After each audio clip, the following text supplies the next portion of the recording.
For past few lectures, we are talking about American presidents. But before we talk about a new president coming into office, let me greet you. Assalamu alaikum. And I hope you people are feeling a little relieved as the course advances on. And I'll repeat again that feel free to ask questions, make a query, even suggestions if you have something to make this journey more plausible, if not pleasurable. President Reagan, in his second tenure, really enjoyed unusually high popularity. But under the terms of US Constitution, he could not run for the third time in 1988. And one of the reasons for his popularity was that his position vis-a-vis Soviet Union, it was much more stronger. And Reagan, we can give him the credit of for a greatly diminished Cold War. But as his administration ended, no one really realized that USSR has become very shaky. Gorbachev has felt that it would cripple his plans to liberalize the treaty with United States would cripple his plans to liberalize the Soviet economy. So the Republican nomination went to Vice President George Herbert Walker Bush, who was elected the 41st President of the United States. Bush campaigned by promising voters a continuation of the prosperity Reagan had brought. In addition, he argued that he would support a strong defense for the United States more reliably than the Democratic candidate, Michael Dukakis. Americans were hurting economically, and the government had to help them while simultaneously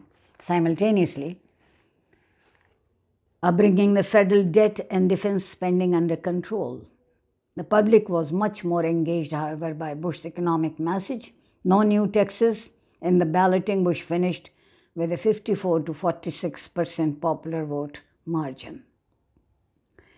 And during his first year in office, Bush followed a conservative fiscal program, pursuing policies on taxes, spending, and debt were faithful to the Reagan administration's economic program.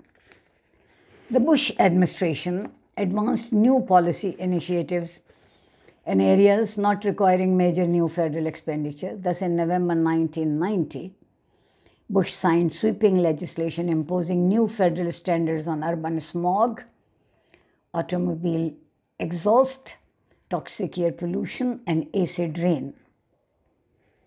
So Bush was trying to address the problems of environment. But with industrial pollution bearing most of the cost. He accepted legislation requiring physical access for the disabled, but with no federal exemption for the expense of modifying buildings to accommodate wheelchairs and the like. So Bush administration's effort to gain control over the federal budget, which was the main thing at that point of time, and not only the budget, but the deficit of the budget, however, were more problematic. One source of difficulty was the savings and loan crisis. Saving banks, formerly tightly regulated, low-interest safe havens for ordinary people, had been deregulated, allowing these institutions to compete more aggressively by paying higher interest rates and by making riskier loans. By 1993, the total cost of selling and shuttering failed thrifts was a staggering nearly $25,000 million. In January 1990, President Bush presented his budget proposal to Congress. Democrats argued that administration budget projections were far too optimistic and that meeting the deficit reduction law would require tax increases and sharper cuts in tax increases and sharper cuts in defense spending also.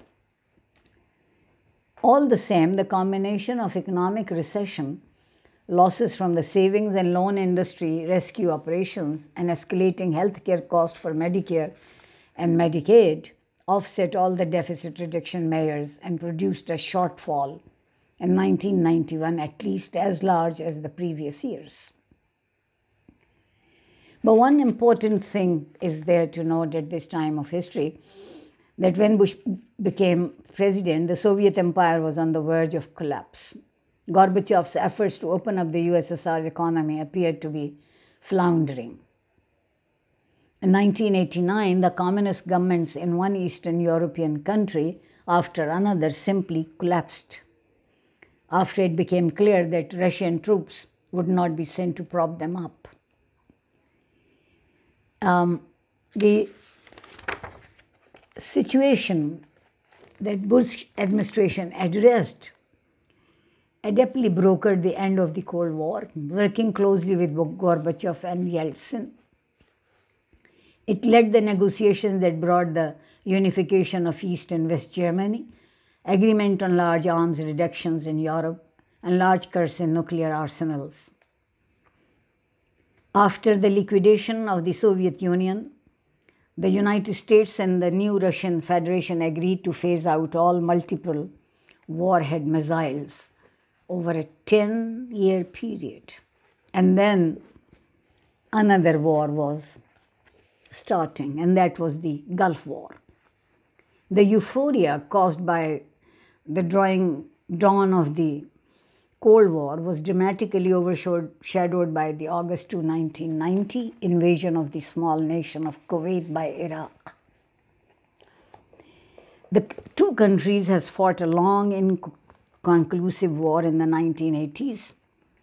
Less hostile to the United States than Iran, Iraq had won some support from the Reagan and Bush administration. The occupation of Kuwait, posing a threat to Saudi Arabia, changed the diplomatic calculation overnight. President Bush strongly condemned the Iraqi action, called for Iraq's unconditional withdrawal.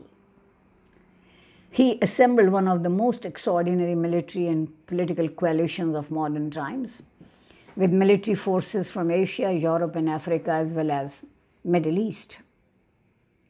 Bush also confronted a major constitutional issue. The US Constitution gives the legislative branch the power to declare war. Yet in the second half of the 20th century, the United States had become involved in Korea and Vietnam without an official declaration of war, with only murky legislative authorization. On January 12, 1991, 3 days before the UN deadline, Congress granted President Bush the authority he sought into the most explicit and sweeping war-making power given a president in nearly half a century. So, the United States, in coalition with Great Britain, France, Italy, Saudi Arabia, Kuwait, and other countries, succeeded in liberating Kuwait with a devastating US-led air campaign that lasted slightly more than a month. It was followed by a massive invasion of Kuwait and Iraq by armored and airborne infantry forces. With their superior speed, mobility, and firepower, the Allied forces overwhelmed the Iraqi forces in a land campaign lasting only 100 hours. On the economic front, the Bush administration negotiated the North America Free Trade Agreement with Mexico and Canada, and it would be ratified after an intense debate in the first year of the Clinton administration. And I think that was the great success that Bush promised to the American people. The president also received broad bipartisan congressional backing for the brief US invasion of Panama on December 20, 1989, that deposed dictator General Manuel Antonio Noriega, and in the 1980s addiction to crack cocaine reached epidemic proportions, and President Bush put the war on drugs at the center of his domestic agenda. If we can be honest and frank, we need a war on drugs also. Moreover, Noriega, an especially brutal dictator, had attempted to maintain himself in power with rather crude displays of anti-Americanism.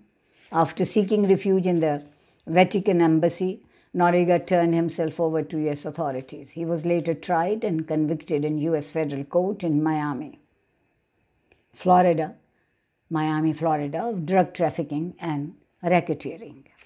So this was a great success for the Bush in his presidential tenure.